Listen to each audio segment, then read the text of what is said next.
Hi, it's Ben Rogers. This is Friday the 12th of October. This is the Property Diary. Got me for the office today. My right-hand man, Carole, has gone on holiday. Outrageous. So I'm without her today and all next week. So been in the office all day today, making phone calls, catching up on potential deals, and I thought I'd give you an update on what I've been up to. So remember I did the boot fair last Sunday. I finally got around to calling some of the guys on there. One of them might remember Roy, who was looking at a sale and rent back proposition. Well, I'm going to see him. When am I going to see him? I think it's next Wednesday. Going to meet up with him and his wife.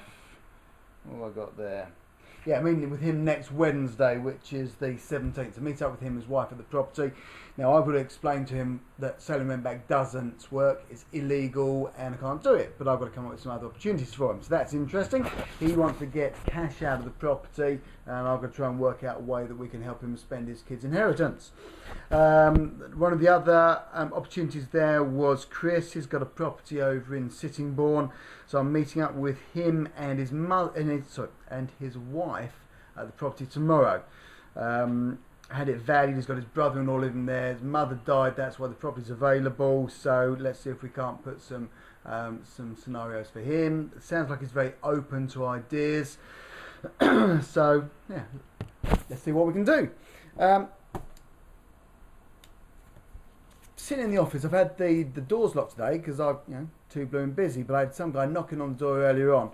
Now it turns out that he's actually bought or in the process of buying a property just literally down the road and thought we were still a lettings agency. Obviously all my windows, I'll show you around sometime, all my windows have got rent to buy, ask us how, and pictures of the properties that we've got available right now. So he just assumed that we were a letting agent.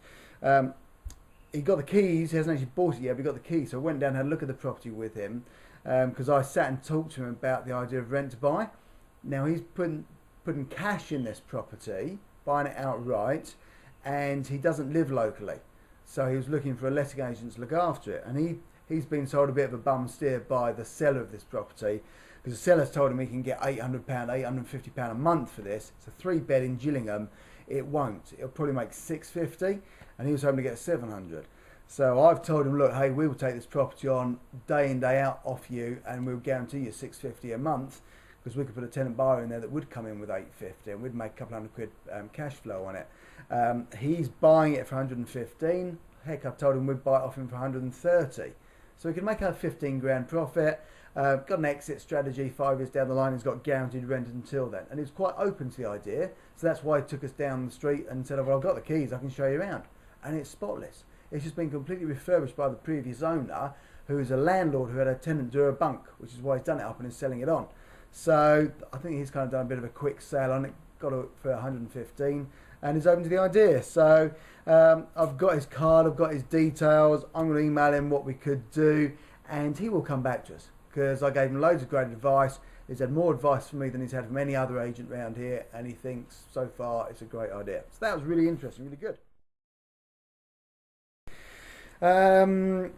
Do you remember me talking about my friend of the family who's got a property in Maidstone? Well, I called her again. It's actually up with, well, it's not up with anybody, but Kim, who is a branch manager of an estate agent over in Larkfield. She's looking after it for family. Friends of our family are the family that own the property. And so I've been chasing her. Not sure if she's going to come back to me or not. Anyway, it's a day off today. Spoke to her on the phone, and I've arranged to go and see that property tomorrow. So I'm seeing that tomorrow afternoon on Saturday. Not quite sure how it's going to work out, because this is kind of a trust that's selling it. It's a 3-member trust, of which 1 member has died, which is my family friend. Now it's the 2 sons, so there's kind of three shares to be split up. So I've got to come up with a solution that's going to work for everybody. But go and look at the property tomorrow, come up with an idea. And the final one today, I mentioned to you about my buddy Steve putting a post up on Facebook, with a property he didn't know what to do with. This was a property that came to him because he had sold the brother-in-law's property, or bought the brother-in-law's property, some time back. And this is a property up in Liverpool. It's a tired landlord. The landlord now lives down in Weston-super-Mare. There's been problems with the property. It was empty. It got trashed by people breaking in. He's now got tenants in there, and he's got negative cash flow on the property. He's paying out £620 a month, and he's getting in £550 a month. It's worth about 125 to 130k, and he's willing to just literally have somebody take it off his hands. He owes 97 on the mortgage, which I think, don't know, I need to speak with the wife, think might be a repayment mortgage, so that's interesting. And bizarrely, he owes 2,300 to Liverpool Council, because where the property is, it's obviously a private road. It's like an old MOD estate at some stage, and they could either pay for the road to be sorted out, or once the house sells, then that money goes to the council. So I'm going to have to pay that at some stage. So there's about 100 outstanding on it, but it's worth about 125 to 130. He was just happy to get rid of it for what's outstanding, and maybe have a couple hundred quid to take his wife out for dinner. Well, I thought, look, there is money on the table here. I'll make more than probably 125, 130 by selling it to a tenant buyer. So I thought, let's just chuck 5 grand into it. Let's allow him to take his wife on holiday with 5 grand, rather than just out for dinner for a couple hundred quid. So he thought that was a fantastic idea. I think it's a fantastic idea. Steve, my buddy, will make money out of this, because when we're going to put a tenant buyer in there, we'll do a 50-50 split on the getting started money that the tenant buyer brings in. So it's not coming out of my pocket, it's not coming out of Steve's pocket, it's coming out of the tenant buyer side of things, and we'll get that to Steve. He'll make money, I'll make money. And at that stage, we'll get the 5 grand to the owner of the property as well. So there you go. It's been quite a busy little day today. Lots of opportunities floating around. I'm trying to think if there's anything else. Oh yeah, there was.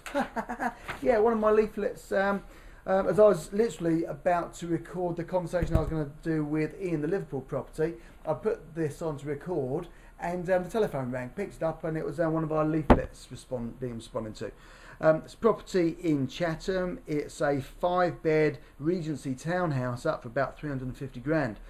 The guys want to, they're obviously more mature, they've got their family and grandchildren up in Sheffield, and they just want to move up there. It's over 4 stories, and they've got poor mobility, so they want to move up there. It's worth 350. They've got 100 grand, which is their cash bit, and I'm just waiting for him to text me once he's spoken to his wife a couple of days next week, when we can go around and have a look at it. You know, he's very open to ideas. I floated ideas to him about how he could get up to Sheffield, maybe rent somewhere up there for a little while whilst we dealt with the purchase and sale of this one. I said it could take a couple of years. He said, yeah, completely open to ideas. The idea that there's 100 grand cash bit, he just wants to make sure he gets that at some stage. I would guess that this property, knowing the area, there's no real garden to it. It's right on the main road, but it's probably a lovely house. Now, it's a Regency double frontage style property. Great property, but it'd be a real pain in the neck to try and sell.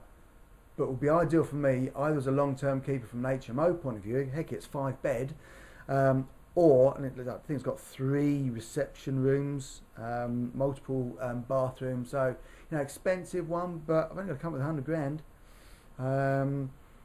Could be quite interesting. Or it could be one that I sell to a tenant buyer who's open to the idea of you know, making some compromises if they can get in somewhere with no mortgage and no massive deposit. So yeah, interesting one. So that's Ben. It is the 12th of October. It's been a really good day. I've enjoyed myself today. I love property. I will look forward to keeping you up to date with the viewings I do tomorrow, and if I get a chance to do another quick update, if not, I'll catch up with you next Monday. You take care, have a great weekend, speak to you soon.